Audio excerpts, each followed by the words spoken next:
Hi, ഞാനിന്ന് കൊണ്ടുവന്നിട്ട് കണ്ടോ ഉരുളക്കിഴങ്ങ് ഒരു 4-5 എടുത്ത് വെച്ചിട്ടുണ്ടേ. ഇന്നൊരു പൊട്ടറ്റോ ഫ്രൈ ഉണ്ടാക്കാമെന്ന് വിചാരിച്ചാൽ ഇവിടെ എല്ലാവർക്കും ഇഷ്ടമാണ്. പല രീതിയിൽ നമുക്ക് ഉണ്ടാക്കാമല്ലോ. കറിവേപ്പില ഇട്ട് ഉണ്ടാക്കാം, സവാളയും പച്ചമുളകും ഇട്ട് ഉണ്ടാക്കാം. അപ്പോൾ ഇന്ന് ഞാനൊരു ഇച്ചിരി ചുമന്ന നിറത്തിലൊക്കെ വരുന്ന രീതിയിൽ ഉണ്ടാക്കുവാണേ. അപ്പോൾ ഇന്ന് വ്യത്യസ്തമായ രീതിയിൽ ഒന്നുണ്ടാക്കുന്നു. എല്ലാവർക്കും ഈ രീതിയിൽ ഉണ്ടാക്കുന്നത് ഇവിടെ ഇഷ്ടമാണ്. ഈ പൊട്ടറ്റോ ഫ്രൈ ഉണ്ടെങ്കിൽ അതിൻ്റെ കൂടെ ഒരു ചമ്മന്തി അരച്ച് പച്ചമോരും ഉണ്ടാക്കിയാൽ അത് മതി ഊണിന്. മിന്നുകുട്ടിക്ക് ഭയങ്കര ഇഷ്ടമാണ് പൊട്ടറ്റോ. അപ്പം ഞാൻ വിചാരിച്ച് ഇന്ന് അത് ഉണ്ടാക്കാമെന്ന്. ഇന്ന് ചിങ്ങം ഒന്നല്ലേ, അപ്പോൾ ഇതിൻ്റെ കൂടെ ഇന്ന് ഞാനൊരു തീയൽ കൂടെ ഉണ്ടാക്കും. അപ്പം തീയലും ഇന്ന് മെഴുക്കുരട്ടി മോരും മതി. അപ്പം ഇതിൻ്റെ തൊലിയൊക്കെ കളഞ്ഞ് ഇത് ചെറുതായിട്ട് അരിയണേ. അപ്പം തൊലിയൊക്കെ കളഞ്ഞ് വെച്ച് ഞാൻ വരാം. അപ്പോൾ ഇത് നമ്മൾ ഈ രീതിയിലാണ്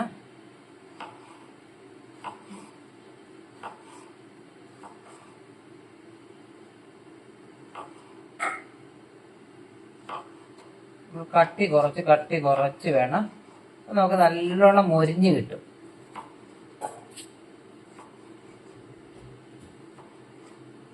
ഈ രീതി ഞാൻ അരിഞ്ഞുകൊണ്ട് പിന്നെ ചീനച്ചട്ടി അടുപ്പത്തോട്ട് വെച്ചു.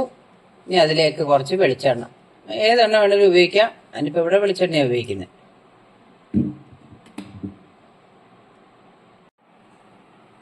വെളിച്ചെണ്ണ ഒന്ന് ചൂടായി വന്നു കഴിയുമ്പോൾ നമുക്ക് ശകലം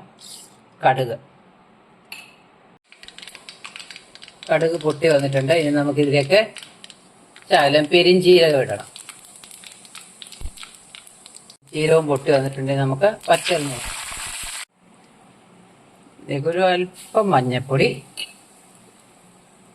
പിന്നെ നമുക്കിടേണ്ട മുളക് പൊടി,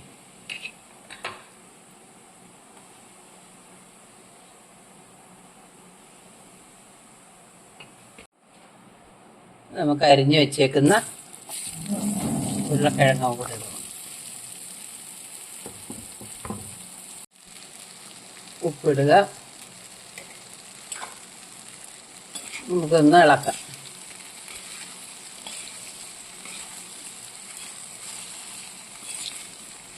ഇളക്കിയിട്ട് നമുക്കിതൊന്ന് അടച്ചു വെക്കാം. ഒരു പകുതി വെന്ത് കഴിയുമ്പോൾ നമുക്കൊന്ന് നോക്കാം. അടുത്ത സാധനം ചേർക്കണം.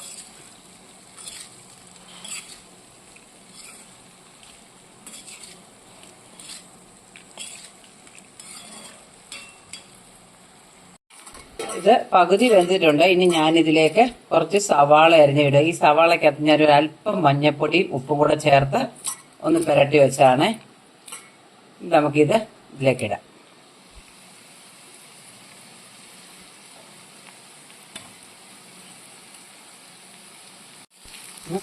നന്നായിട്ടൊന്ന് ഇളക്കാം.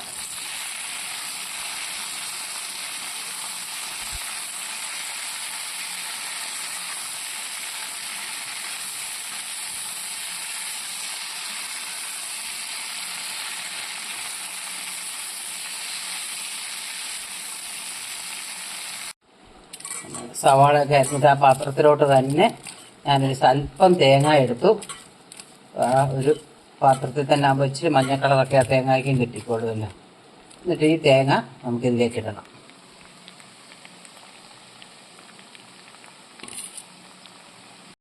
കുറച്ച് കറിവേപ്പിലയും കൂടെ ഇടാം.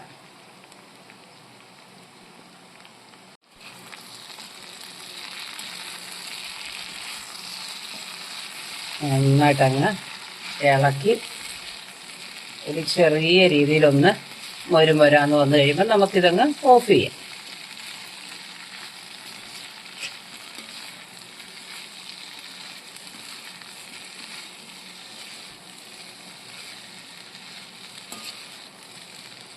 ഉപ്പൊക്കെ നോക്കിക്കോണം. ഞാൻ നോക്കി, എനിക്ക് ഉപ്പ് കറക്റ്റാണ്. നമ്മളിങ്ങനെ അങ്ങോട്ട് ഉതിർത്തി അങ്ങോട്ട് ഇടണം. അപ്പോൾ കുറച്ചൊക്കെ ഇങ്ങനെ നമുക്ക് ഇതൊക്കെ എണ്ണമയമൊക്കെ ഒന്ന് വലിഞ്ഞ് ഒന്ന് മുരുമുരാന്നൊക്കെ കിട്ടും. നമുക്ക് ഉരുളക്കിഴങ്ങിനി വാങ്ങാം. ഒരു അല്പം കുരുമുളക് പൊടിയും കൂടി ഇട്ടു.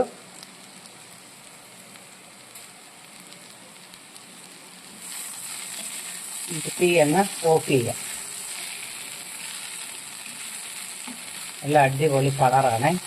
അതിൻ്റെ കൂടെ ആവശ്യത്തിന് എരിവുമുണ്ട്, എല്ലാം ഉണ്ട്.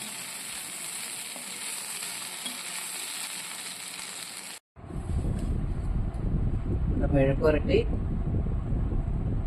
റെഡി ആയിട്ടുണ്ട്. മെഴുക്കുരട്ടി എന്ന് പറയണോ തേങ്ങ ഇട്ടിട്ട് തോരന്ന് പറയണോ എന്ന് എനിക്കറിയില്ല. പക്ഷെ ഞങ്ങളിവിടെ മെഴുക്കുരട്ടി എന്നാ പറയുന്നത്. നല്ല അടിപൊളി ടേസ്റ്റാണ്.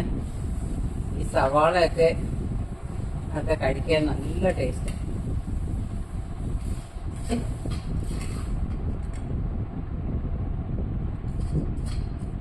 ഇങ്ങനത്തെ ഉണ്ടാക്കിയിട്ടുണ്ടായിരിക്കും എല്ലാവരും.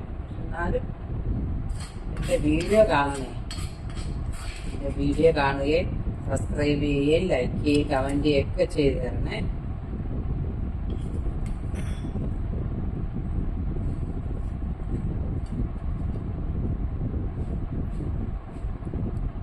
ഉച്ചക്കലത്തേക്കുള്ള ഉരുളക്കിഴങ്ങ് മെഴുക്കുവരട്ടി റെഡി ആയിട്ടുണ്ട്. ഞാൻ തീയൽ അടുപ്പത്തുണ്ട്. അപ്പോൾ അതുകൊണ്ട് അൺഎക്സ്പെക്റ്റഡ് ആയിട്ട് ഞങ്ങൾക്ക് മത്തി കിട്ടി. അരിയേട്ടൻ പുറത്ത് പോയിട്ട് വന്നപ്പോൾ മത്തി, ഇന്ന് മീൻ കിട്ടത്തില്ലെന്നൊക്കെ വിചാരിച്ചു, പക്ഷെ മത്തി കിട്ടി. ഇനി മത്തി ഒന്ന് വറുക്കും കൂടെ ചെയ്യും. ഇന്നത്തെ ഞങ്ങളുടെ ഉച്ചയൂണ്. വിചാരിക്കാതെ മീൻ കിട്ടി, അതുകൊണ്ട് ഒന്ന് വറുത്തു. മത്തി വറുത്ത് വെച്ചു.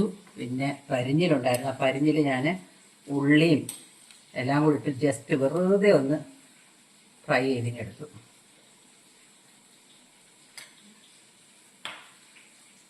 പിന്നെ നമ്മുടെ സ്പെഷ്യൽ മെഴുക്കുവരട്ടി,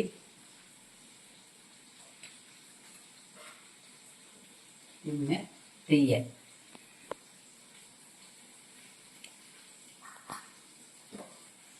പുളിശ്ശേരി. അപ്പം ഇന്നത്തെ ഊണ് ഒരു തീയലിലും മെഴുക്കുരട്ടിയിലും മാത്രമാണ് ഞങ്ങളുടെ. അപ്പം ഞാനതുകൊണ്ട് പച്ചമോരുണ്ടാക്കിയില്ലേ, കാരണം മീനുണ്ടായിരുന്നതുകൊണ്ട് ഞാൻ ഇച്ചിരി പുളിശ്ശേരി വെച്ചു. അപ്പം ഇതാണ് ഇന്നത്തെ ഞങ്ങളുടെ ഉച്ചയൂണ്. അപ്പം മത്തി വറുത്തത്, കരിഞ്ഞിൽ ഫ്രൈ ചെയ്തത്, പിന്നെ ഉരുളക്കിഴങ്ങ് ഫ്രൈ, തീയൽ, പുളിശ്ശേരി. അപ്പം ഞങ്ങൾ കഴിക്കാൻ പോവാണേ. Okay, thank you.